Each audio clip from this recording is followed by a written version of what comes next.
Rise, minions, and welcome to unMadeGaming. We are here, and in the green room, we're talking about all of the food local to me that will make you go, I don't know about that. But aside from that, if you like what we do here and you want to support the channel, the best way to do that is over on our Patreon. Link for that down below in the description. Like these fine folks here, this is our Patreon campaign. This is episode 19. Not 20, contrary to what G put in her notes. This one is called The Coming Storm. And if you, while you're down there, click on that Patreon link, join us in the Discord, link also down below, be a part of the community, be a part of the conversation, and as always, in the bottom right-hand corner, you will see the corruption bar. That bar serves two purposes. One is every time that bar fills, I do something terrible, to these players, mostly, G. And two, whenever that bar fills, or every single dollar that goes into that bar goes back to the channel, so that I can eventually hire someone else to do this job better than me. And I think that's it. That's it. That's all I got. Great. Good night, everybody. No one can do this job better than you. I'm sure Good I night could. was at the end of the stream already. That's the end of the stream. Good night, everybody. Thanks for being here. Let me send you more food gifts. Cool. All right. So, previously on The Rise. After a strenuous journey to Samora, a tense meeting with the Queen, and the apparent leader of the adherents, Antares, Corax, Mina, and Seydlitz took some much-needed time to adjust to their new lot in life. Returning home, Seydlitz skirted the truth with his family, hoping to get them to safety. Meanwhile, Mina left the Temple of Adherents for a more familiar port of call in the Jund Caravan Guard headquarters. Antares took to the city's unfamiliar streets in an attempt to figure out who she was now that she had clawed her way out from under her mother's thumb. All the while, Corax turned to the comfort of his books, where he sought true knowledge and ascended as a god. Bum, bum, bum. Just casually ascended. Just casually ascended. That's what we're here for, a casual ascension of godhood. If it's too flashy, you're doing too much, guys. Just like an escalator. Escalator to heaven? How lazy would that be? It's like the stairway to heaven, but worse. And he's riding an escalator to heaven. It is the next day, as I butcher that song. Mina, you have rested the night at the Jund Caravan headquarters. Seydlitz, you have rested the night at your home. Corax, I assume you have passed out in a pile of books in a library, which is the closest thing you've had to a home in a while. And Antares, you made your way back to the adherents? Great. So, we will start with Antares. You arise to the sun beaming through one of the glass windows, one of the stained glass, that's what I'm looking for. The stained glass windows overlooking the barracks. You are alone. No one has returned for the night. You know that Sephany and Arua have gone. Seydlitz has been staying at his home. Mina has not returned, and as you look around, you don't see any of his gear. Corax didn't really have stuff, but he's also not returned. What are you doing as you wake up, abandoned in the city? Yeah. Yeah, she's gonna wake up, and probably when the sun rises, and quick glance around, she sees that no one has returned, but she wasn't really expecting anyone to return. She's going to immediately get up and get dressed in the new outfit that she purchased, and pack a couple things up. One thing she is going to do is, as she's gathering up all her stuff, she pulls out that Cypher that she collected off the Reconciliator's headless corpse. And can I roll to see if I can figure out what that is?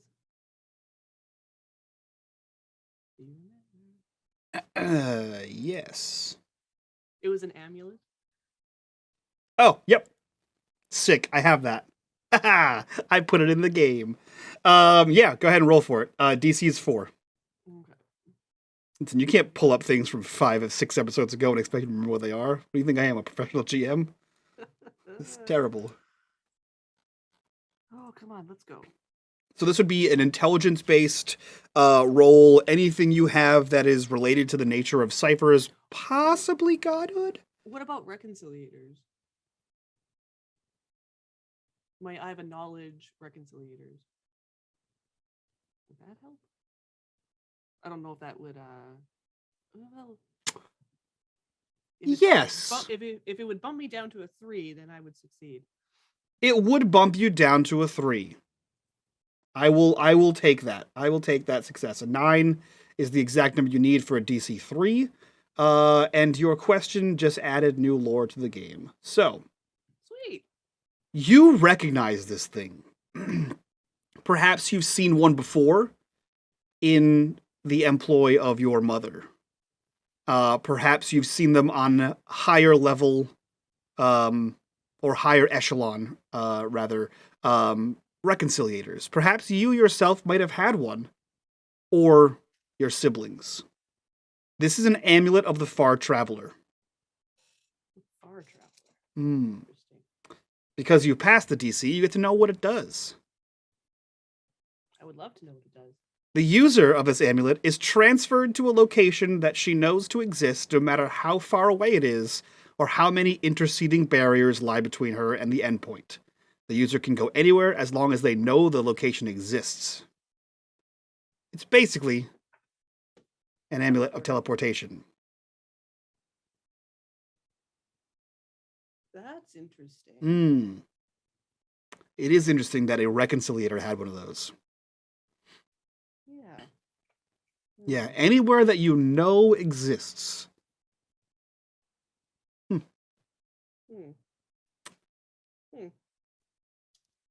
Wow, okay. That. Yeah. And if you're, it dawns on you perhaps as you wake up and you fumble around with this amulet in your hand, thinking back and when you might have seen it before, and cogs begin to turn and gears click into place. And, if he got this from your mother, and your mother has multiple of them, it would be very easy to get people inside the city walls of Samora. Yeah. Okay, expanded on that question. Can it be used to go to a person? It cannot. It has to be a place. If you know that person is in that place, you can go to that place. Okay. The item is now in your book. Perfect. You don't have to have been to that place. You just have to know it exists. You have to know it exists currently. It can't be a place that didn't no longer exists, or if you want to go to this building and that building has since been destroyed, you may get splinched, essentially. It's not Schrodinger's amulet. Okay. Correct. It must exist currently, not in theory. Yeah. Okay, that's actually really interesting because I had a plan that, depending on what that was, what I was going to do with it, and that is interesting. Now I don't know what I want to do with it. Okay, so she kind of sits there on her bed and she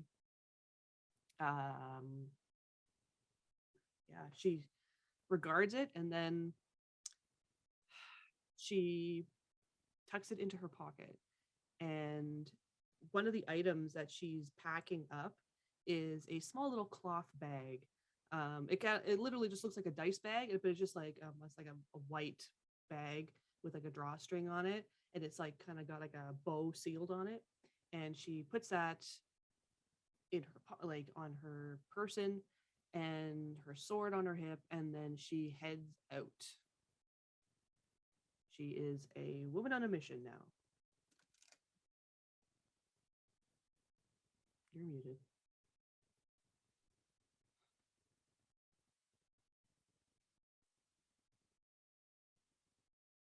What? You're muted. Turns out I've been muted for a hot minute here, and I have been agreeing with you, and also asking, where are you headed to? Oh, she is heading towards the palace. Fantastic. You head down the main street towards the palace, and we cut to one Minahan. Mina, you awake in the comfort, or at least the familiarity, of the caravan guards headquarters. Realistically, you're probably the first to awake of this group, as the guards all rise quite early to begin their training when not on any sort of mission. So the hustle and bustle of people getting out of beds, clamoring to throw clothes on, a possible shout from Wexy at the end of the hall, commanding everyone to awaken, is probably what rouses you. Take that as you will. And you awake. What does your morning look like? So Mina gets up, finds like a folded piece of paper on whatever bedside table there is, looks at it, kind of puts it in a pocket, grabs his gear and heads straight out the door and just sets a solid pace running through the streets. Are you running anywhere in particular? He will run to the palace, but he's not taking a direct route. He is going to run along the wall of the city. Okay. Till he gets to a point close enough where he can cut into the palace. Outstanding. From that run, we cut to Seydlitz. Seydlitz, you are awoken, whether by your own choice or not, by the sound of shouting and running children stampeding like a herd of cattle through the house. What does your morning look like? Morning already. Seydlitz gets up from his room and just kind of cleans himself up because it's just like, well, he's home. He's going to take his bit of time. And when he walks downstairs, kids running around and he tries to herd them towards the breakfast table. There is some not trepidation, but there is some dodging and weaving of your arms as they are far more interested in playing than they are in consuming whatever terrible breakfast has been prepared for them, be it healthy or otherwise.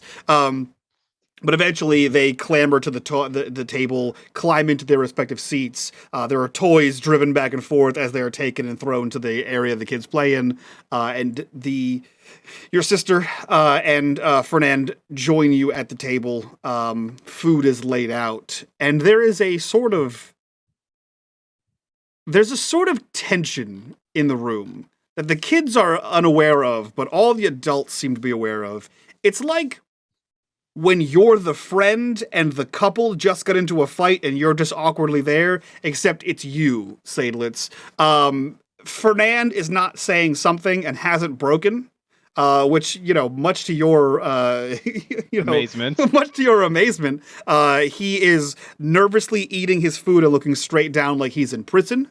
And your sister has not touched any of her food as she just looks pointedly back and forth between the two of you, wondering who will crack first under her gaze.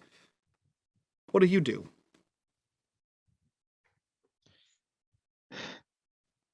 Any plans today? I have to see Mother and work. Do you mind if I join you then? I was planning on going seeing her myself, so. I'm sure she will love an update. Perhaps you can tell her everything.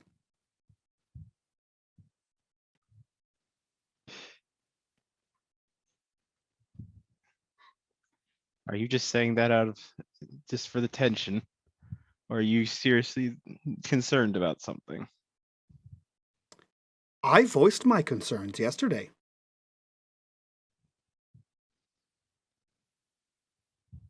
And I know this, Seydlitz. One of us will tell Mom everything.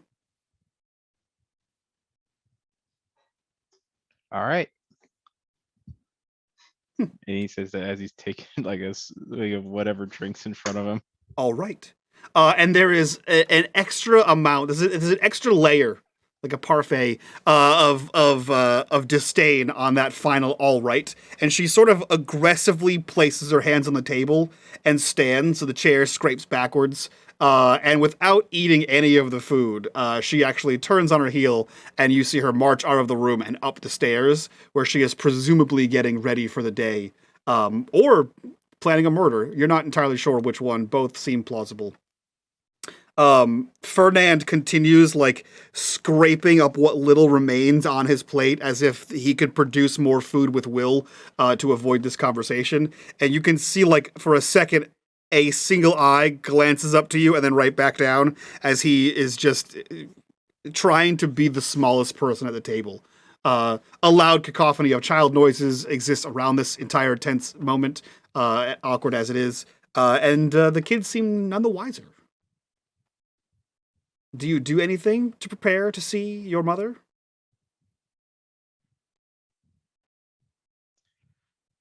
Well, after eating his breakfast, he's already got dressed, and he was just basically going to walk out the door after breakfast anyway. Okay. Are you waiting for your sister? Yeah. Okay. Outstanding. So we see your sister come down the stairs. She is dressed in like a modest dress. She looks like she has like a different style of apron on. It's actually more akin to like something Mina would wear, if that makes sense. There's like a bunch of pockets on there. There's like spools of like of thread. It looks like a tailor's apron, similar to like a blacksmith's apron, but for tailoring. She looks at you, reaches over, grabs a cloak off the peg, and just sort of spins it around and fastens it. And then puts her hand on the door, walks out, and for a second holds the door for you, just long enough for you to like get your hand out to the door, and she lets go, and starts marching towards the shop. Just assuming you will keep pace with her. What have I done? You came home. Listen, players out there, don't write an entire family for your GM and then lie by omission to them. Don't write an entire family and then say, "Hey, can the campaign go home to my house?" So you keep pace with your sister as she marches through the streets at a very familiar path to you. And as you wend your way through towards the mercantile district, we cut to the castle.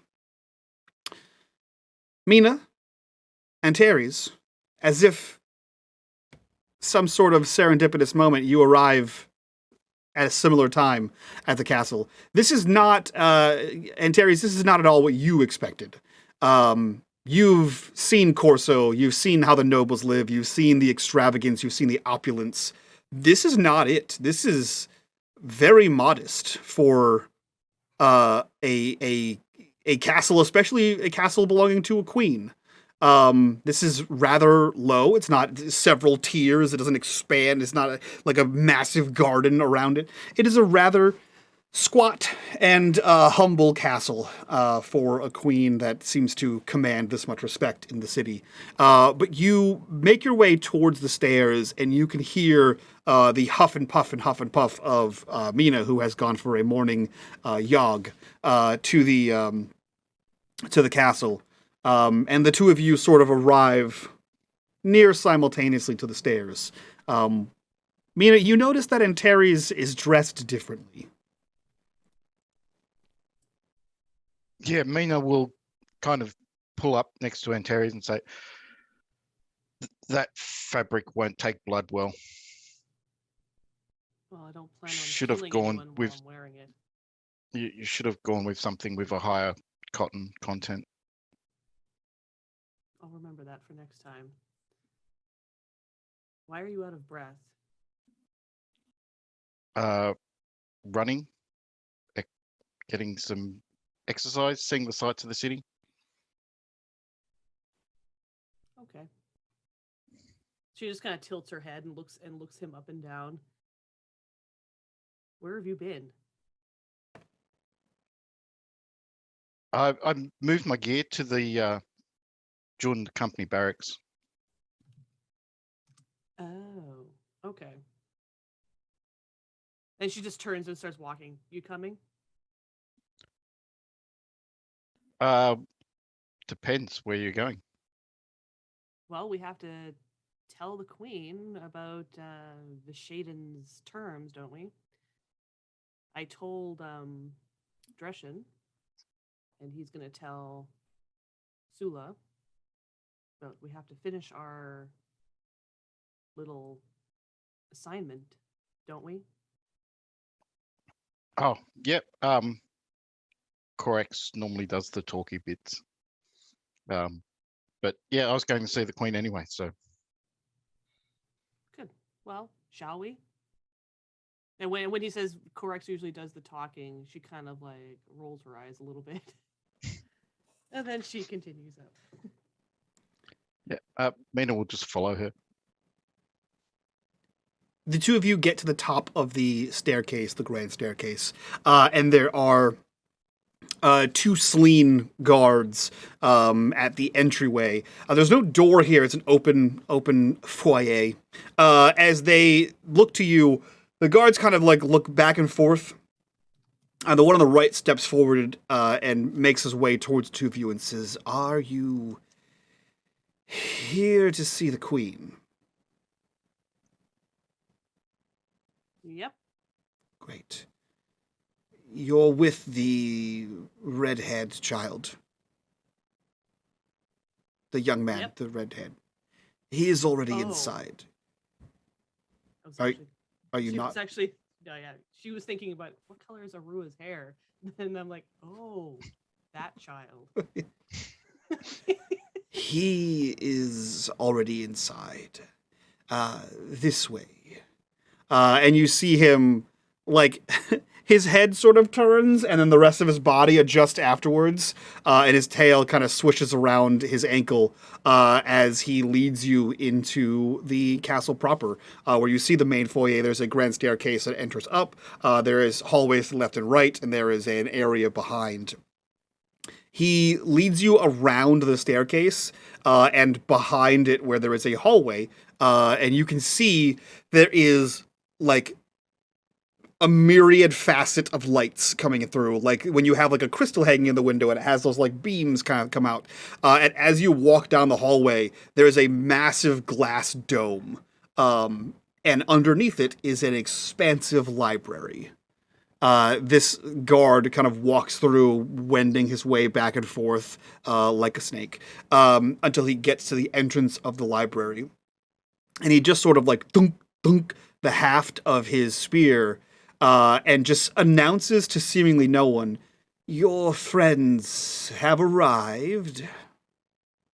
And you can hear that kind of echo through the library, Corax. I think Corax comes and just pops his head up from one of the rows. A meek wave, and then just turns back into the row that he was in. He has been here the entire night, I am told. The queen will see you when you are ready. I was told to expect 4 of you. Well, we don't know where the fourth one is. Shall we send someone?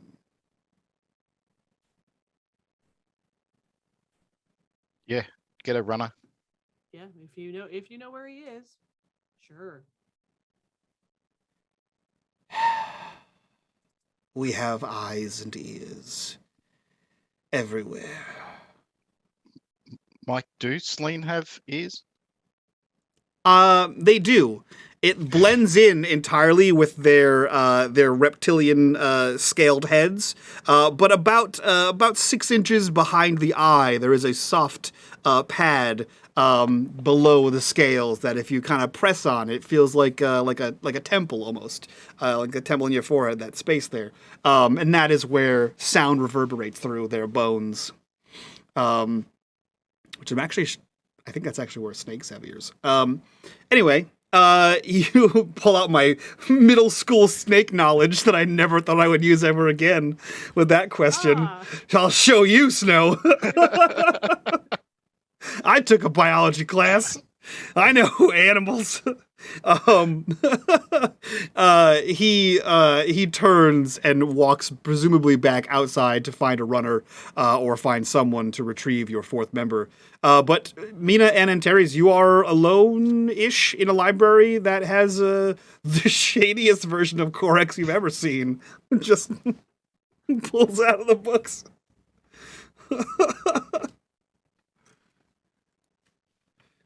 What are you two doing? Just what are you doing in here? Researching. Okay, great. We have to tell the queen about Fishaden's terms. Sounds fun. Yeah. I'm sure she's going to be very pleased. But I think we have to wait for Seydlitz to get here. They're sending someone to get him. Yeah, she sighs heavily and looks around. Does Corax look different? Corex, do you look different? I don't think necessarily physically he looks any different. Other than tired. But spiritually, he looks very different. He has a new aura. Yeah. That's what I was wondering, because like if this was like if we were filming this, sometimes like when the character is like in a new world, like the resolution changes. So just wondering, like, does he look more in focus or something like that, or is the color around him, like the color of his hair, more vibrant or something like that? He looks like the concept of Los Angeles. He looks very smug. His aura is smug. His aura is pretentious. Great. Love that. After a few minutes, if they don't appear, Corax walks back to the end of the shelf and says, "Can you walk over? I have things. I need to show you things." She will slowly walk over. And Mike, for the first time, I think, in all of the games of the Rise, I'd like to spend some XP to get some things. Shit. Wow. What would you like to attempt here? I'm so shocked. I've hoarded them for long enough. I think it's time I spend them. How many? How many do you have, Chris? I have 4. Wow. I don't think I've spent an XP. A veritable smorgasbord of XP. I'm after 2 books, Mike, if possible. I'm willing to spend an XP for each one if possible. Okay. The first one I'm looking for... I like your negotiation tactics. I'm willing to spend 1 each. No more, please. The first one I'm looking for is something Molotov-ish. In my mind, something kind of along the lines of Wildfire from Song of Ice and Fire. Yeah. Not necessarily that dangerous, but something that alchemists would be able to make up in the city to be able to defend it. Done. 1 XP, you have that. Perfect. And the other one I'm looking for is, since the city has walls, I'm looking for maps of tunnels, sewers, any sort of ways through into the city that are not necessarily obvious. Done. 1 XP, you have that. Perfect. Oh, down to 2 XP. I feel like I've got none now. What would happen? Oh no. And you've still got 2 for all those combat rolls you can re-roll. Yes.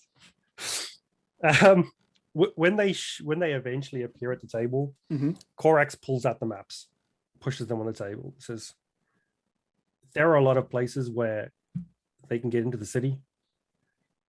You people are fighting. That's your problem. You deal with that." Corax, have you been awake all night? Most of the night.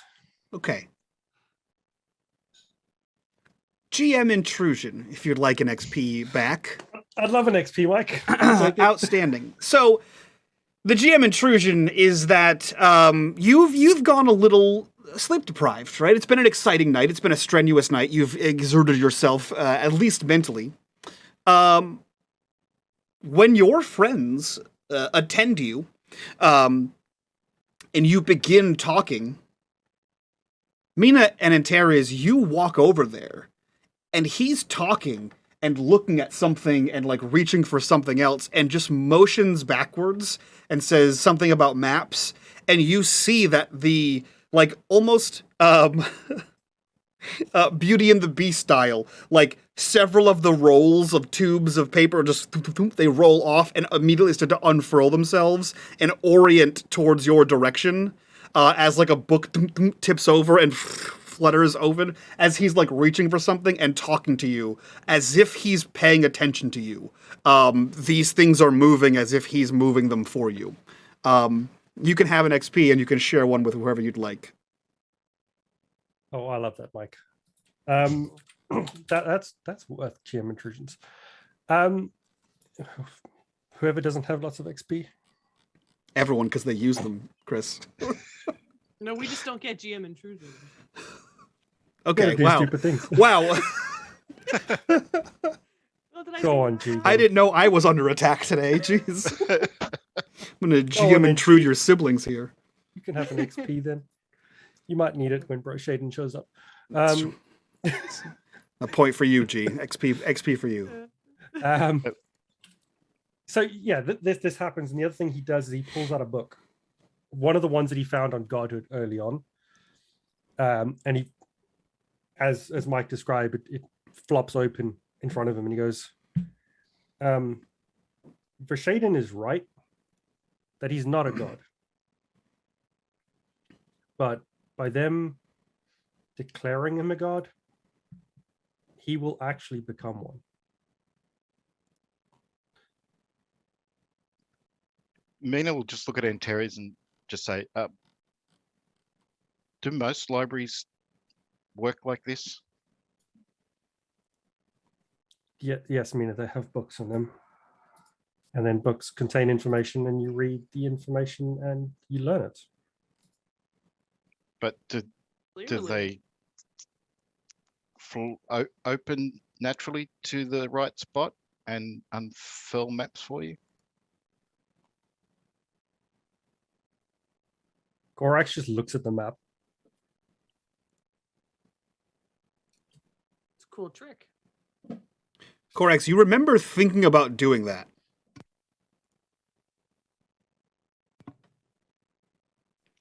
Look, Mina, it's been a long night. Yeah, you got some bags under your eyes a little bit. but- There's a lot to get through. Thanks, Antares. You're looking less murdery. I am. Thank you for noticing. I'm trying a new thing. I hadn't noticed, sorry.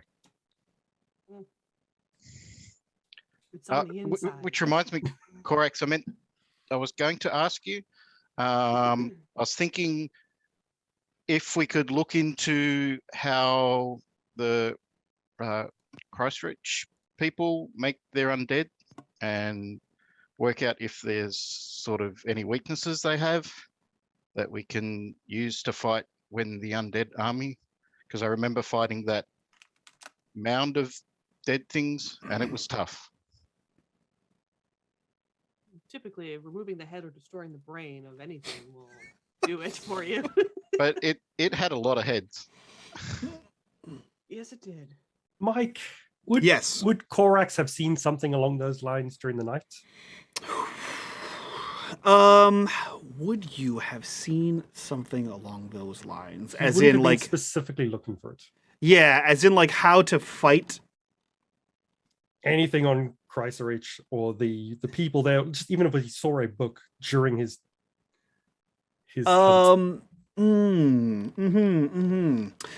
You know a little bit about Christchurch. What would you know specifically? Would you know fire kills them? If it did, which fire kills everything. I will say this. as far as you understand it, they die just like regular people.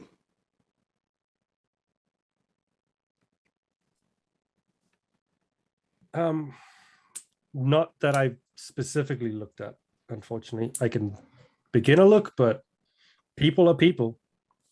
As Terry says, you stab them in the head and they die. Cut their heads off and they die. Like Mina will look down at one of the maps that Corax has presented to him. Can he see if there are any graveyards or tombs within the city walls?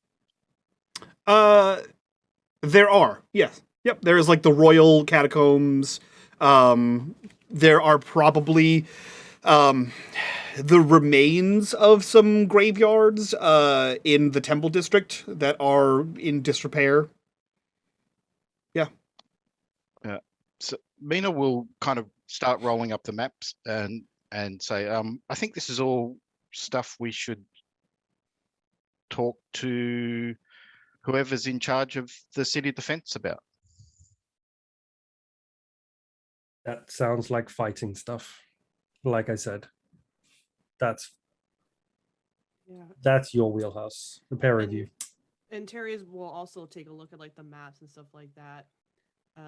What was was Korax referencing a book, or was he touching a book when he mentioned Vishaden? Yes, he had so one of the first things that he found that led up to his Dominion thing was books on godhood. And he's pulled out a book. It's probably very vague and doesn't actually say much specifically. It's just probably mentions about gods. Okay. She's more or not. She's gonna reach over and put her hand on that book and just slide it towards her, and she's gonna glance down at it. She's not gonna read it, but she's just gonna look down and take notice of what the topic is, and she'll say, "What does it mean that he isn't a god, but he will become one? Like, is that a good thing or a bad thing?" Definitely a good thing. Korax displays his nimbus. Is it different, Mike? You said it was much brighter than it was before, the night before. Yes, it is. I will say this. Mina, you have seen this nimbus before. Both of you have seen the nimbus before. Mina, when he displays this nimbus, for some reason in the back of your head, you're like, you remember the King of Nod and how bright his shone.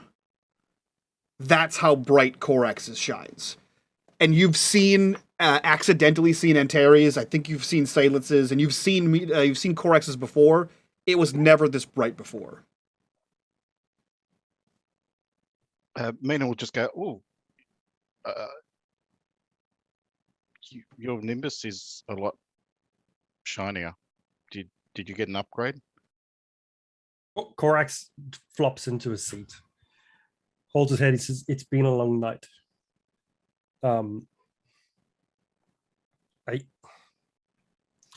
A lot of research led to a lot of soul searching, which led to me understanding more about the path that we were on, that I think I'm on. And if finding information seems a lot easier now than it was before. Like, a lot easier. I don't know what that's going to mean if Vishaden finds killing easier and he wants to do that for fun, what that's going to mean. The problem is we don't really know what his motives are. That doesn't really strike me as his MO. And this whole time she is like scrutinizing Korax pretty closely. And Terry's, you would also know that there is a brighter quality to the Nimbus. She's seen his Nimbus. You just don't really have another point of reference to. You've never seen one brighter than this. You've never seen one as bright as this. There's just no comparison for you other than you've seen Mina's and Corax's and Seydlitz's, and they're not this bright. Yeah, all I know is that it's brighter than it was however many days ago when she last saw it. Mm-hmm. Is it how you're doing the book stuff?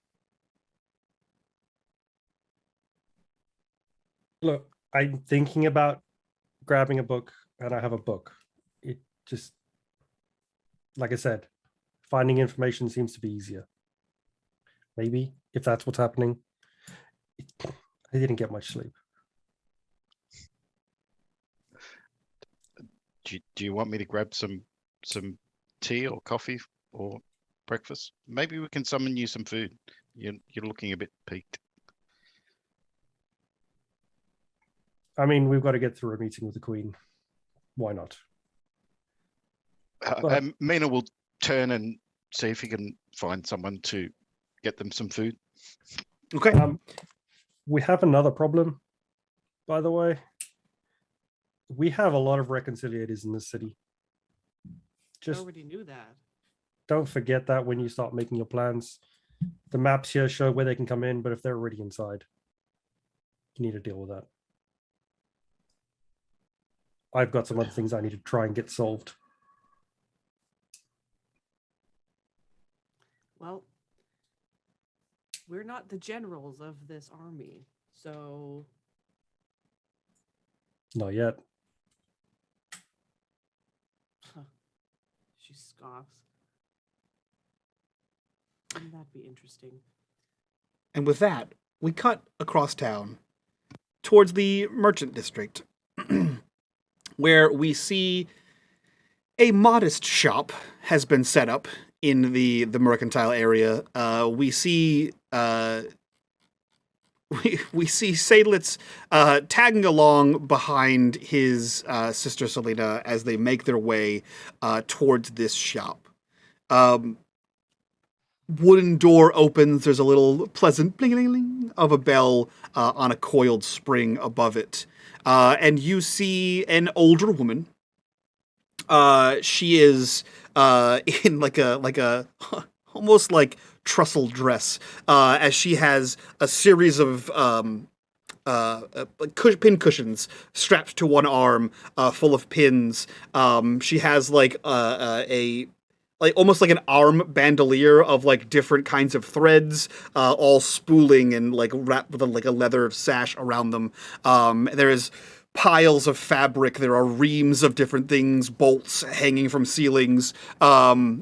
And you see her like bent over as she like wrenches something up. You see a ribbon of fabric sort of just overhead, and a flash of gold as a set of shears across the side of it.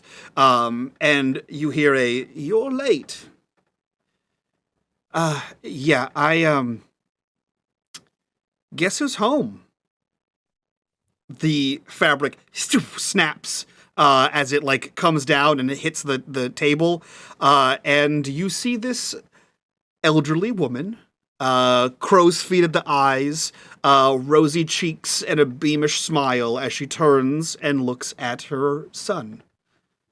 My boy. Been a while, Mom. It has indeed. Your sister tells me that you have been on a journey.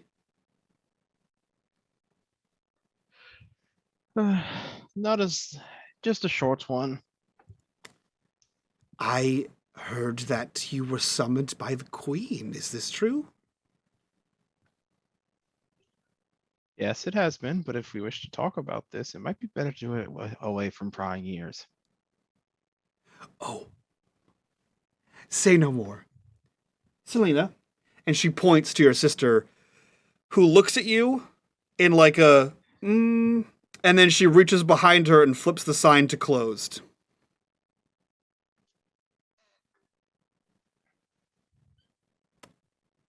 Tell me all about your journeys. You know what? Please. And she like lifts the separating thingy. I can't think what those is. And crosses through, closes it, lifts a bunch of fabric off of something, plops it down on the counter, and spins a chair out towards you, lifts another pile of fabric, and she sits on one as well, like a little stool. She like a hen sitting on an egg. She shuffles into the seat. Says, please, I would love to. I barely find time away from the store, and your sister tells me you've gone on a great... an emissary of the Queen seeking my son. What a joyous day. Please, I would love to hear all about it. Your skill is never dull, Mom. You should even get a little bit flashy every time. Listen, I have a business to run, young man. And without this business, we would not be where we are today. But you have apparently ascended the family business and are a renowned hunter, from what I assume, surpassing even your father. And she like crosses a leg over her ankle, and sits on the stool. As she says, Father Seydlitz kind of a little bit cheerier side look because he's finally saying hi to his mom for a while, kind of just dulls down at the mention of his father. Yeah, father. Are you to join one of the Delvers, or are you striking it out on your own? Things are still working out, but all I know now is I will be going after him. I'm sorry? Emissaries of the Queen have come talk to me. Yes, that is true. And obviously I can tell you all about the journey from Corso back and the whole thing, but it's not really good story. My companions are in town. Maybe if you meet them, they might be able to tell you a bit better than me. Especially Mina. You two would like each other. You see her reach across her left arm and begin pulling pins out and replacing them in different cushions. Going after whom? Father.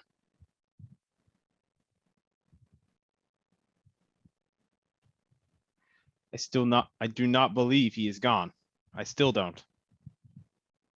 As a fool's errand, Seydlitz. I am the perfect fool then. What does this have to do with the Queen? If I help her, she promised me funding and men, supplies to go on that expedition I've been wanting to do. So you have found yourself in the employ of the Queen, and your reward is to throw your life away. Things are not so simple now. Enlighten Selena, me. can you close the shades? She, there's a curious smirk on her face as she absolutely goes and, is looking at you, and she twists and closes the shades, and she walks over and closes the other one. He's like, you want the truth, right? To your mother or to Selena? To Selena, before she even twists and turns, like, if you want the truth, then you'll close them. She pulls the blinds closed. I've been waiting since you returned. Please. I'm honestly amazed Fernand never told you. Oh, You have a rather good tendency to break him. We'll have words, trust me.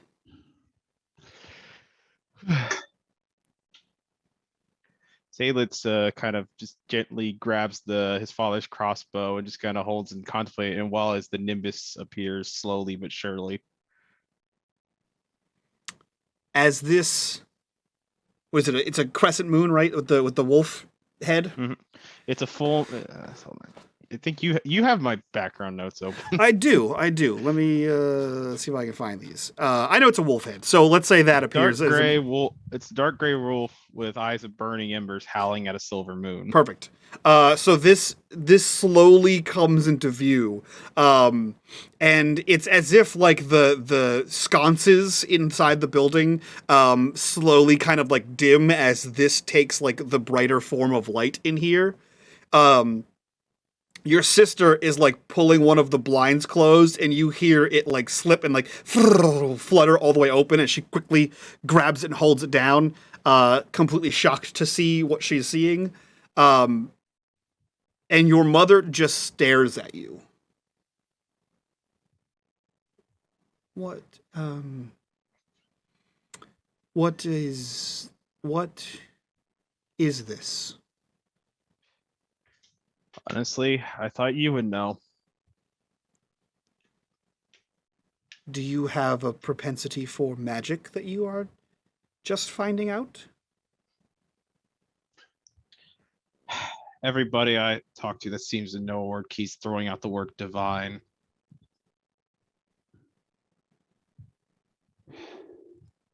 Honestly, it's more of a curse than a blessing. I see. And when did this happen? Found out just before I left Corso to return here. And the queen? She knows. They all know. It's like one big state secret now. And what does this mean, Seydlitz?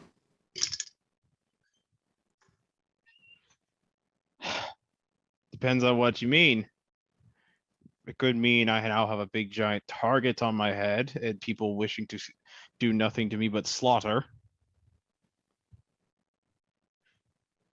Or it means the rise of a new age of gods.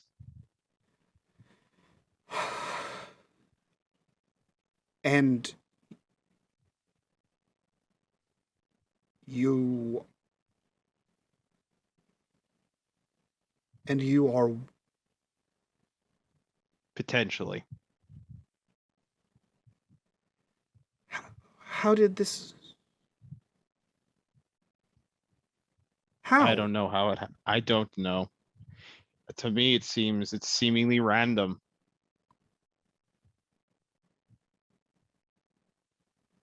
How did the queen come to know?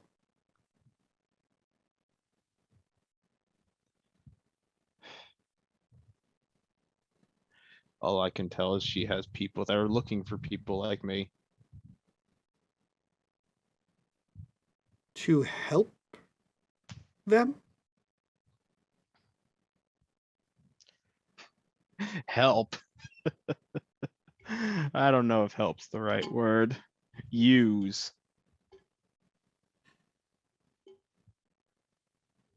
I see.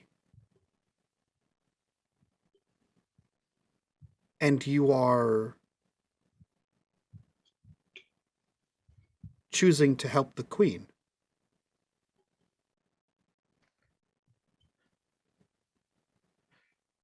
She's offered me a payment that I wish to take. I know you say it's a fool's errand, but I'd still like to see if I can find him, or at least figure out what happened to my father. May I ask what you're helping the queen with?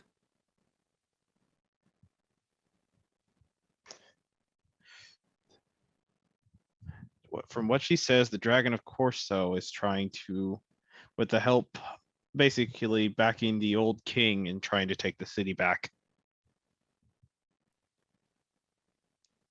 And you're helping her fight them? That's what she requests.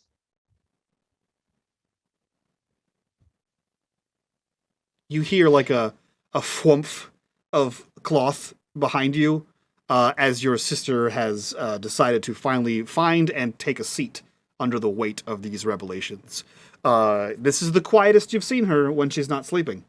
As she Seydlitz turns to Selena. I'm sorry for lying. But the truth is more dangerous than you realize. And Fernand knows? I had told him. Mainly it's because one of my companions spilled it to everybody. So his caravan knows. I don't know if the whole caravan knows. I just know him and the guard captain they hired does. How many? Brother of mine, how many people know about this? You keep mentioning that it's dangerous and we could be in danger for merely knowing and that it could be a target on your back, but you just keep listing more and more people that somehow know that you may or may not be a god? How many people know? I cannot even fathom to guess. All I know is it ranges from the queen to the dragon of Corso. Though I do not believe the dragon knows who, she just knows a person with divine ability exists.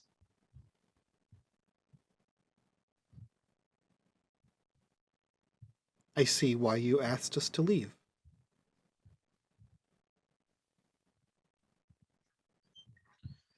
Well, it's either, even if I wasn't divine, a war is still coming regardless. So that was a request of man, not of God. Well, you're still my idiot brother, so I won't be referring to you as a god. Please don't. However, and she like is nervously playing with like wringing her hands. Your mother looks to you like back and forth between the two of you, and she slips off of the stool and onto her feet. Flips back the separator between the counter and you, and you see her like rummaging through this workshop. She makes her way back towards a room behind a curtain, where like specialty fabrics and silks and dyes, maybe. And you can hear her like moving things and shifting and looking for something, an occasional mutter, an occasional under the breath expletive, or not expletive, but exclamation. And she returns with a like a small simple box with like a latch on it. And she is looking like she knows her way around this shop, and she's looking down at the box as she like without looking weaves her way around all of the mess that she made trying to find this thing. Opens that same separator, puts it back down, and walks over to you. And she hands you this simple box. The simple box has like brass fixing like brass clamps on the corners, right? There's a little brass like lock on the front of it. It is lacquered and stained, and you see that there is a symbol carved on the front of it. You recognize this symbol.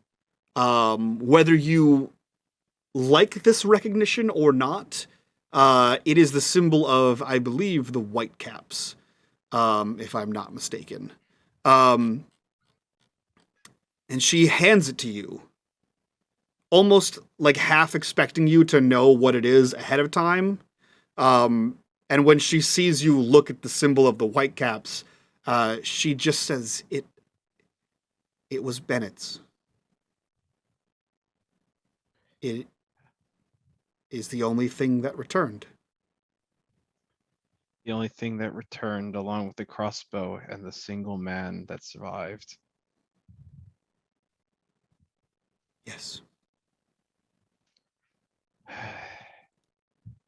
That's one piece I still need to find, is that single man. Perhaps this will aid you. Seydlitz takes the box in hand and slowly but surely opens it. As you open this, you see that inside of it is a folded up piece of fabric, as far as you can tell. But as you sort of begin to pull this out, this is unlike any fabric you've ever felt. It feels like, man, it feels like synthetic snake skin, like that reptilian kind of feel, combined with like the silky smooth like feeling of gossamer. Like it feels very lightweight. It feels very flexible and rigid. Like it is a very strong and light material. And as you begin to pull it out fully, it sort of unfolds in a way that is not a bolt of cloth. This is a woven cloak or cape of some kind. It's collared. You see that there are, it is like this like shifting blue-green on the outside, and like a dark black-brown on the inside. And it like is trimmed in this like weird kind of copper. And you see that on the neck, on the collar, there is a clasp that has like strange runes on it that is nothing you've ever seen or read, or a language you understand. It looks incredibly durable. Seydlitz, holding it, just looks at his mom. Are you sure? She just kind of nods to you as you hold it up. You can see that there is like, there are tears in the corner of her eyes that haven't spilled over the lids yet. And as you hold this up and look at it, you know that this is a cloak that your father would wear on every delve.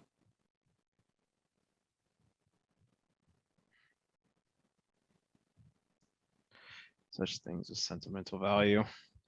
Even if it made it back, I wonder.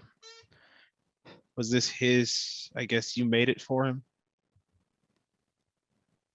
I wish that I had the skills to make this. This is something that your father brought back from the deeps. I don't know that the Whitecaps knew where he got it from. I'm not sure if he was allowed to keep it.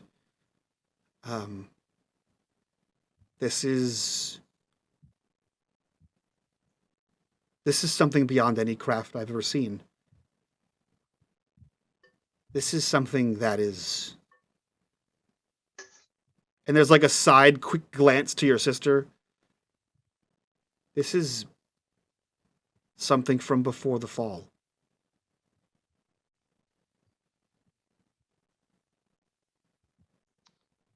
I wonder sometimes with this new divinity, did father ever have that spark?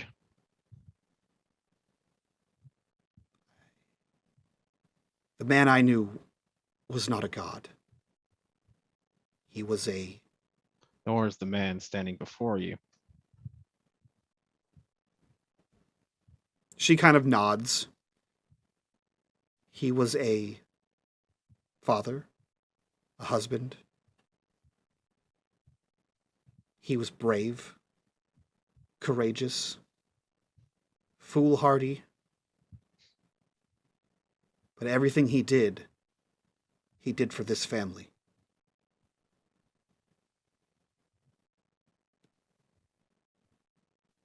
And if you are to take up that mantle in any capacity, then you should take this. Hopefully it will help on your path. Seydlitz releases his left hand from holding it and kind of swings out and just gives his mother a hug. She is smaller than you, and her arms kind of go under and around your waist. And you feel that like that shudder of as soon as you embraced her, whatever tears were being held back overflow, and there's that stutter breath as she is silently sobbing into your shoulder. Your sister, the chair sort of squeaks as she gets up and she walks over behind you, and just sort of puts like her forehead to the back of your head, and says, "We'll prepare to head to Tunapar Holdfast, and we'll see Only you as there. a last resort. We'll make preparations." This is our home after all, and I promise I will come back to you all. I'll hold you to that. I know you will. And as you say that, there is a dunk, dunk, dunk, dunk, dunk, dunk of knocking on the wall outside of the store. Seydlitz's first reaction is hide the Nimbus. Yeah, the light fades in the room immediately. Your mother sort of pushes off of you. Your sister steps back. She looks like a woman ready for a bar fight as she like turns unexpectedly towards the door. Your mother is immediately straightening herself out. A pin comes out of a cushion. Her hair goes into her hair to pin something back. There's a flash of fabric to dry eyes, and immediately she begins to move around as if she's tidying the place up. Your sister looks back, kind of nods to the two of you as she pulls the curtain on the door, and it flutters up. And you see a Sleen in ornate armor standing outside the shop. I'm assuming that's the queen, and she wishes to find me. Should I let him in? Oh yeah, go ahead. She flips the sign to open and opens the door. Hello. How can we help you? He walks in. I am here to retrieve Seydlitz. And upon those words, Seydlitz is finishing up putting that cloak on, and is like, "All right, I know what you're here for. Let's go." Good day to all of you, and may the sun watch over you. And the Sleen sort of swivels out of the room. Seydlitz, do me a favor and roll me. Actually, you know what? You don't have to roll me shit. I'm just gonna make this up in the Roll20, and I will send this to you. You have the cape that you have has effects. Oh boy. It takes 1 round. I'll put this all in a thing for you so you don't have to remember this, but it takes 1 round to slip into the cape, pull up the collar, and seal the front. When activated, the cape provides a +3 armor that protects from fire, electricity, radiation, and all forms of energy. So basically everything but getting stabbed. Yeah, so that is what that cape does. So it's protective against magic. Basically, that and fire and electricity and like poison and radiation. So yes, magic and natural effects is what that does. So yeah, the Sleen guard swivels out. You follow him, and he quickly walks a direct path towards the castle. Meanwhile, we cut back to Mina and Teres and Korax as you are discussing fire and brimstone, secret pathways, and the potentiality of godhood. What are the three of you doing as you have a tired, slightly arrogant Korax who's slumped in a chair? Does I our think food Mina come- came back with like some breakfast for Korax. Yep. And immediately puts a steaming hot mug of tea on an open book. No. Don't damage You see, the in books, slow Mina. motion, a single drop is sliding down the edge of the mug towards the paper. Corax doesn't want to damage books. Corax is going to go to pick that up. And just, Okay. Mina, don't put it on books. Don't put things on books. That's how you damage them. These books have been here for a while. just gonna ruin them. As Maybe soon as you pick up the cup, the book flutters close. maybe I should stop putting away the ones I don't need. You're just gonna damage them. I think you just got I dadded. mean, you're welcome. I just got you breakfast, but I appreciate it, but on the table, damage the tables. Those I Got it. don't care about. damage tables, don't damage books. If you wouldn't Words to mind. live by. Terrible. Antares, you have been relatively quiet during all this. What is going through your mind as you're seeing this new Corex? Yeah, she definitely knows something is up. I don't know if she can make the connection that he's fully ascended or not. Mm-hmm. Being as that's never really happened before. Though I'm assuming that in all the missions that she went on for her mother, that was kind of the underlying threat, like this cannot happen. Correct. Thing. So Yes. I think she's kind of pieced together that the thing has happened, whatever that thing is, and yeah, she doesn't really say anything. She might be walking up and down like the stacks where they're sitting, and like looking at the books, and then she'll move to the table and she'll look at the maps, and she's a little restless because she was coming here to finish their mission, and now they have to wait, and she's looking a little more impatient, but she doesn't really say anything. Okay. Yeah, so Corex, you can kind of sense that happening, that like impatience, that awkward energy coming from Antares as the plate of food is sort of piled in front of you. As you consume your breakfast and Mina and Antares continue to, I assume, berate you with questions, a few minutes pass, and a different but altogether similar Sleen guard walks into the room and says, "The fourth member of your party has arrived." And Seydlitz, you see your three companions scattered about a massive library.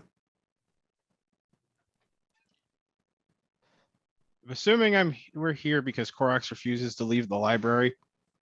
We're here waiting for you so we can go talk to the queen and finish our assignment.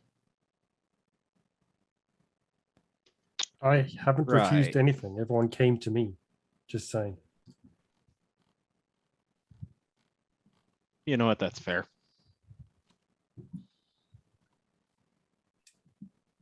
Shall I we shouldn't go? walk in making assumptions. The queen is ready when you are.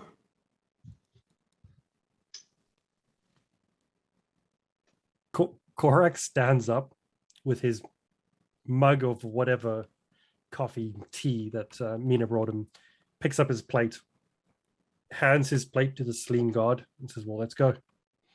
Carries his mug and just follows. I think she'll pick a piece of bacon off the plate, crunch it, and then go. The guard, like, you thrust a plate at him and he just sort of takes it out of like reflex. And as you begin to walk away from him, Antares takes the bacon and continues to walk away. There's a second where he's looking at the plate and like he looks back over at Mina and to Seydlitz, like, what the fuck just happened? And he puts Mina and Seydlitz, you see him put the plate down on like a front desk area almost, and then he reaches behind the desk and you just hear like a ding-a-ling-a-ling-a-ling as he has like a faint bell. And from another corner of the library, you see a scullery maid just sort of appear out of somewhere, grab it, and scurry off to somewhere else, as in this guard is not carrying your plate for you. And he motions to Mina and Seydlitz to also leave. Seydlitz just has a bemused chuckle. Mina just turns and follows the others. Okay. The guard comes out after you, the last one out, and sort of slithers between the four of you towards the grand staircase, and up the staircase. This way, as he passes by you. He leads you up the staircase, around one of the areas and up to like the second tier of this place. And there is a large tapestry of actually, Korax, roll me, everyone who would like to can roll me in intelligence. Difficulty is going to be 4. Any knowledge of godly beings would help you in this. If it's a difficulty 4 with knowledge of godly beings, Korax will instantly succeed at that. Perfect. Everyone else can roll if you so choose.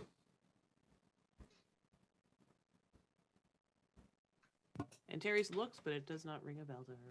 Okay. That's fair. Anyone else? Okay. Yeah, it is lost on you. It is a very beautiful tapestry. Mina, you notice that it is intricately woven. Fine tailoring skills here. Korax, you know immediately, without even hazarding a second look, a bare moment passes. This is an artistic representation of Elanehtar. This is essentially heaven. This is the realm of the gods that crashed to the world during the fall. He moves over to the side of it, and you see him like reach behind and like pulls out a silk rope and starts to pull it across. And the tapestry moves with it, revealing a large archway. And he motions you through. The archway is lined with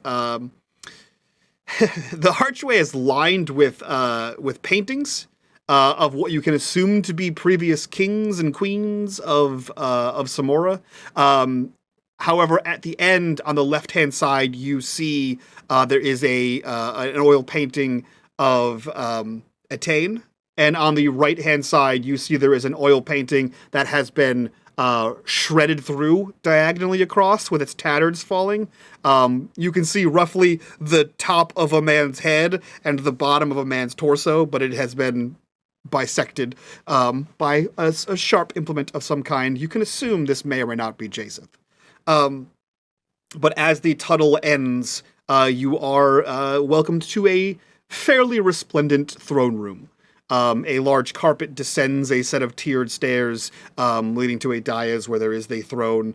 You see that there are 2 guards that are Terran. So they are rather large, fairly bestial. Their armor is relatively ornate compared to ones you've seen, even the guards' armor. Almost indicative of like reconciliators. It's like that style. So it's not armor to be trifled with. And they stand with a rather massive spear, each of them, as well as blades at both hips. And you see a large, like a kite shield on each of their backs.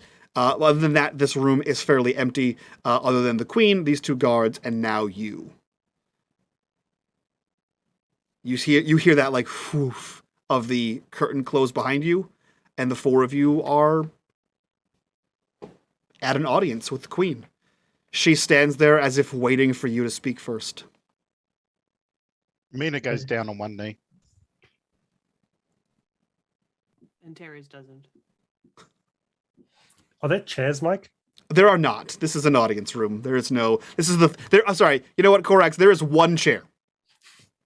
Korax will walk up, no matter whose chair that is, unless it's the throne. It's the throne. He can't sit on the throne. He just stands there and looks down at Mina with his cup of tea. And Terry's just... crunches the bacon. Oh, she pounded that bag right away. Yeah, so she will take like a half step forward, and she will nod her head in greeting, kind of like a bow, and we spoke with Vishaden like you asked. And He is willing to help our cause for a price. What was the price? She'll glance at Korax. He wishes He wishes to be the god of Samora. he wants to be declared the god of Samora upon successful completion of his task. And she'll glance at Korax again because he's the one who added that addendum in there. He wants it done in person by you, and it may or may not be a good idea. So Because you have confirmed that he is divine. he Yes. has divinity, but he is not a god. But I believe if you declare him a god, he will become one. So it's Well- win-win, really. Unless he's not a good god. He's a good god. I mean, he's a cool guy, but cool guys Oh, don't that- necessarily become good gods. Mina, you like it because he's basically a bro. What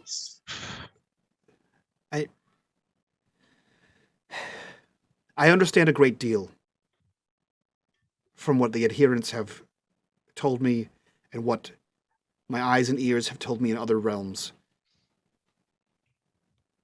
I won't pretend to understand what you mean.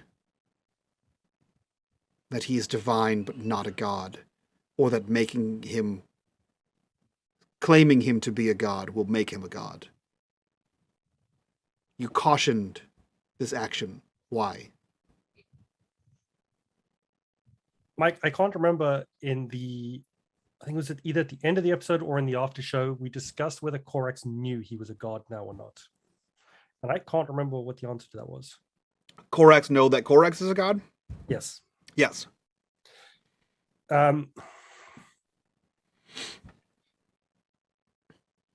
Last night in my studies in the library, I finally understood godhood as I went from being divine, as everyone obviously is, to actually becoming a god.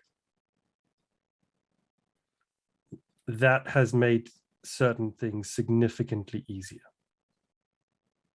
Now, for Vishaden, he seems more stabby than me. I like books. I like information. That's become super easy for me. If he likes death, death will become significantly easier for him to bring about. Which would serve us quite well, right? Unless he turns on the city. Well, he wouldn't do that if he was the god of the city. There's no benefit in that. But if there's people within the city he doesn't like, and he feels that he can make his city better by changing who's in it. This could be Look. said about any of you as well. Agreed. I have no guarantees or assurances that you won't turn. Mina is honest to a fault. Like, too honest. Far too honest. But he's probably the nicest person I've ever seen. So, like, him being a god is never going to be a bad thing. Vishaden is a random person I've never seen or met until yesterday. Some days ago. It's been long. Like, certain people are safe, some people are not. I don't know. I'm just making you aware of what is probably going to happen. if you accept his deal. That's your decision. You are queen of this place. And if he helps you keep that title, you have to live with it, not me. Mina I can leave. aside, and she like motions to all of you. I have the son of a fallen delver, the daughter of the dragon, and a scion of Telbin. My choices are slim, if non-existent. If we don't do something, one, if not both of the forces marching here will take the city. Correct. Old gods or new forbid the fact that they may join forces to do so. And I fear that even the four of you and Vishaden may not be able to muster enough strength to stop them. Not to Ultimately, mention whatever the King of Nod's planning. I'm sorry, what? Well, I'm not the King of Nod, but if I was, and I was already trying to get Arua, and there were armies marching on the city, I'd use that as a distraction to get what I want.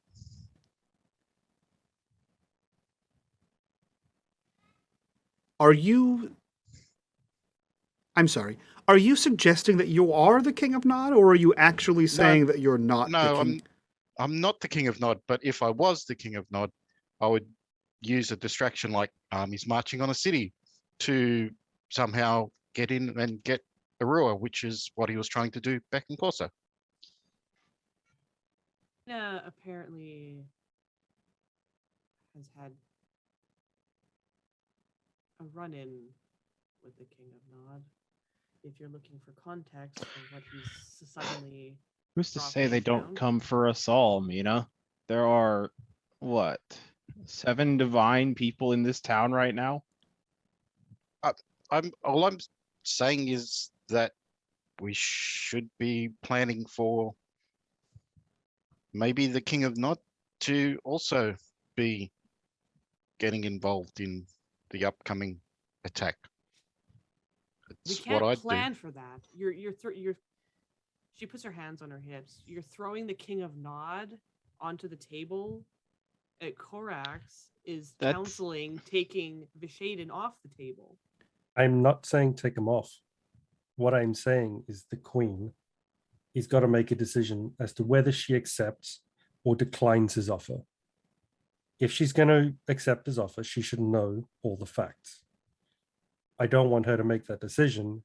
Then he ascends to become a god, and she doesn't like the fact that he's now a real god, and then goes, well, you told me.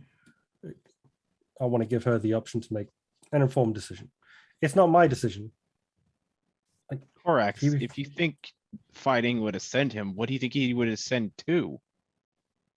Not the fighting, being made and declared as the god of Samora and worshipped as such will allow him to unlock godhood. But he's just a sorcerer. He said so himself. And I don't think he's the stabby kind of guy. He was carrying around a book like you. I want that book. He didn't strike me as the murderous type.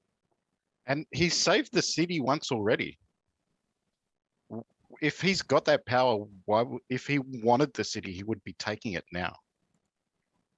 He will have more power. She looks back to the queen. He is clearly out for himself and made it abundantly clear during our conversation that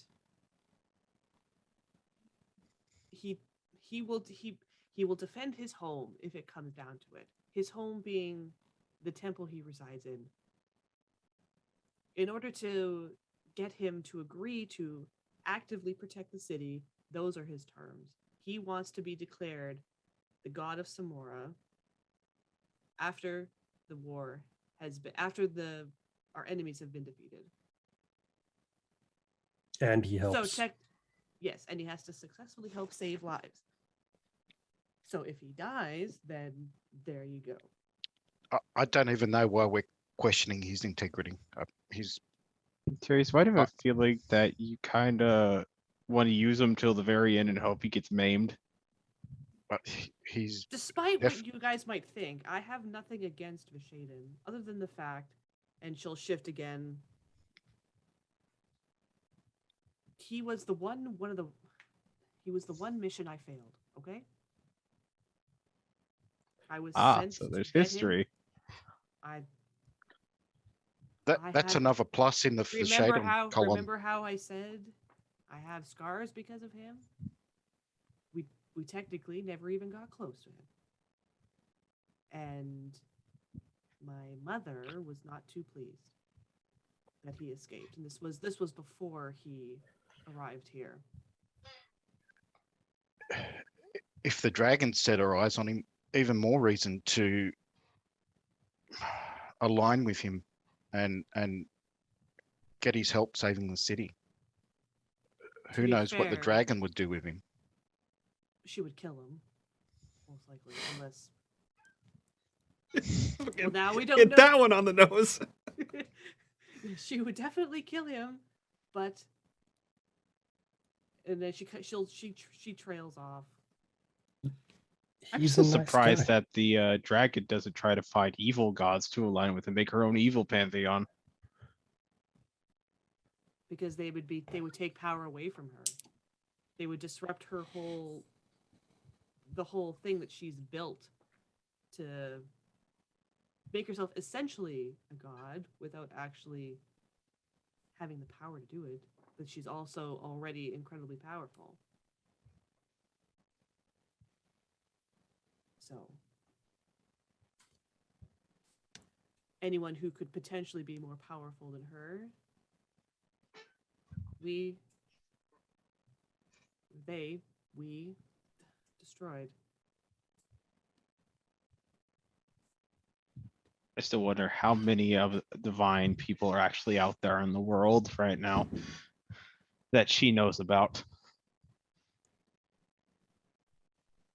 If you are see. saying that you have entered or ascended to godhood, Korax, but you are also not a fighter, Mm-hmm. then I am mostly relying on the fighting skills of your divine, though not godly, brethren. And she motions to Mina and Teres and Seydlitz. I will heed your counsel, but for this city to stand, we will need every opportunity we can take.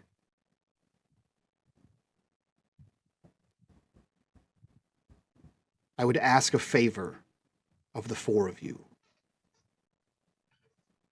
If what Korax believes could come to pass comes to pass, then would the four of you stand against Vishaden?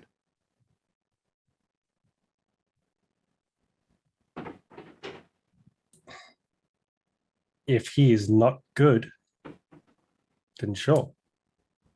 My family lives in this city. If he's a threat to them, then I will fight him. Oh, I'm not going to fight him, but I will stand against him. I'll stand there while you guys fight around me. He's not a fighter, she glances at Korax. But I he is- understand. But since coming to be in their company, he has been there for whatever encounters we have engaged in, and he holds his own. I ask you, the two of you, and she looks specifically to Mina and Antares, if Vishaden is the lesser of two evils, and what he wants for the city is not what aligns with its people, will you join me and stand against him? I will.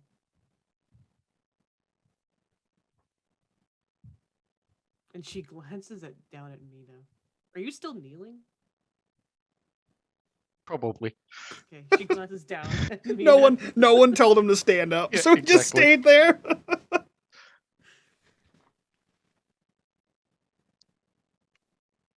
I will stand on the right side. Well Her eyes played. narrow. Rise.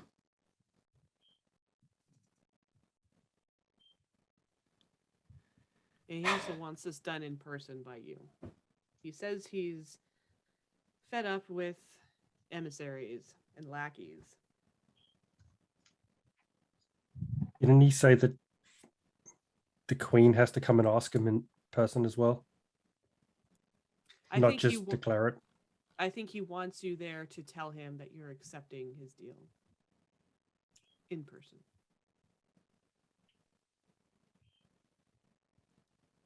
I will accept his deal. And if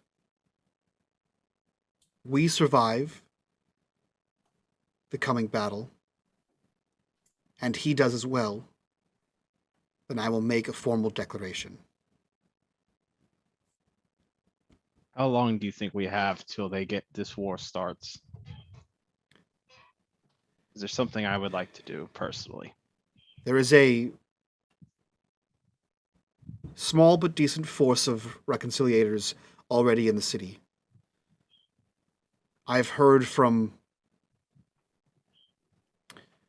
Sia that there are more scattered around through the Krakens.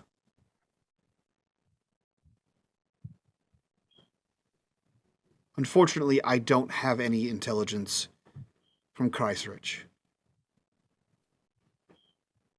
But I do have information from Corso. With your permission, do you mind if I go scout the Krakens for you? I have business there anyway. Yes. Take your companions. You're not bound to the city. I'm not holding you against your will. Whatever you can do that can aid us in this plight. Seydlitz turns to Anteri specifically. Would you mind helping me? I refer a small group. I know it's too dangerous for someone like Korax. He wouldn't go anyway. Poor Korax. And things to I do. would suggest Mina stay in the city and be ready. What are we doing? Do you think this is the right time when war is upon us to go gallivanting into the mountains? If there are more reconciliators, we could find out how many. Well, granted, that is only a sidetrack of what I plan. And I would like a strong arm with me. Before we go. I am looking for a specific person. They might be able to help us. In the war, you mean? Yes. And in the future.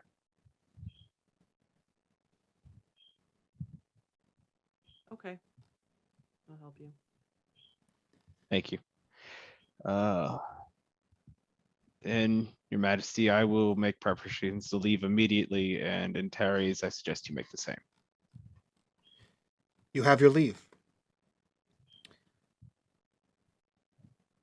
Seydlitz turns. Good. Seydlitz turns and says to Antares, I will be waiting for you by the main gate. Favored. It walks out. Before you leave. And Terry's, this is the first time you've been called that in a minute. And there's a little bit of sting on there, especially in your new dress. No, as soon as she hears it, she immediately turns and looks at her. I have news from Corso. Approach. And she motions towards the dais in front of the throne. She'll take us one step and then approach. The queen gets out of the throne, steps down the one step so that you're on the same level dais, and she, from her queenly robes, pulls forth a rolled piece of parchment. And in a voice that only you can hear, the rest of you can try if you'd like to, but it's intentionally whispered. She unfurls this and says, I'm sure that you're aware of this. And it is the wanted poster bearing your likeness. She quickly rolls it back up, slides it back into some compartment, and says, however, I believe that may be the least of your concern.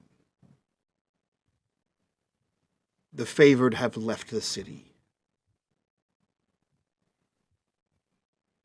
They are headed north.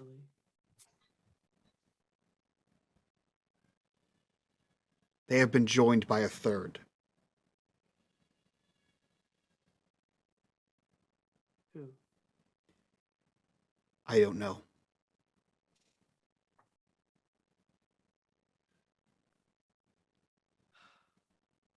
Well, it was bound to happen eventually.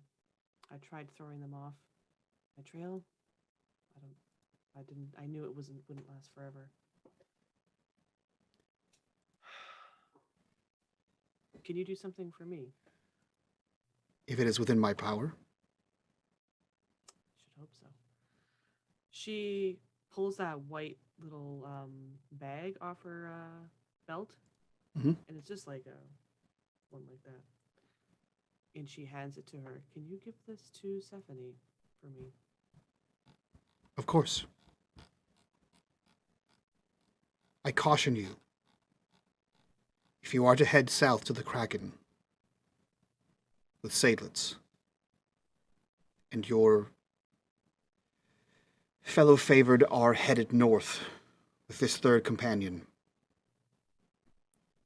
be careful. Be vigilant.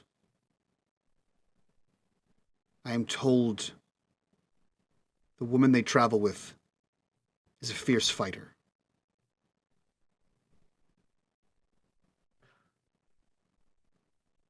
And she kind of like stands up straight and looks the queen right in the eye. That makes two of us. I'm also told she wields a spear like lightning. And that is where we end this episode of The Rise. Damn you, your sister, Nina. Drama. That is it for episode 19. The Coming Storm. You see what I did there? You see what I did there, guys? I haven't seen the title the whole time. Yeah, that's it for this episode. Let's go around, do our introductions so we can get the hell out of here, do our after show for this crazy show to see how much drama we can get next episode. We'll start with Chris. Who are you? Where can we find you? What are you up to? I am Chris, aka Necro. I am up to nothing. I can only be found in the Discord, nowhere else. The internet is a very scary place. True. Snow, who are you? Where can we find you? And what are you up to? I'm Normal Snow. Next week in the Patreon one-shots and back maybe next month for The Rise. Maybe Hell not. yeah. Hell yeah. We'll try to, I will try to figure that out. Maybe last week. Matt, who are you? Where can we find you? What are you up to? Matter D. You can find me in Mike's Discord here in the Patreon campaign and the Patreon one shots be there next week. Or if you're somehow roll a magical nat 20, you might find me at a truck stop somewhere out in the greater United States. How random would that be if someone just like showed up and were like, hey, you're that guy on unMadeGaming. It'd be really freaking random. You'd be like, all right. Okay. I better go now. So weird.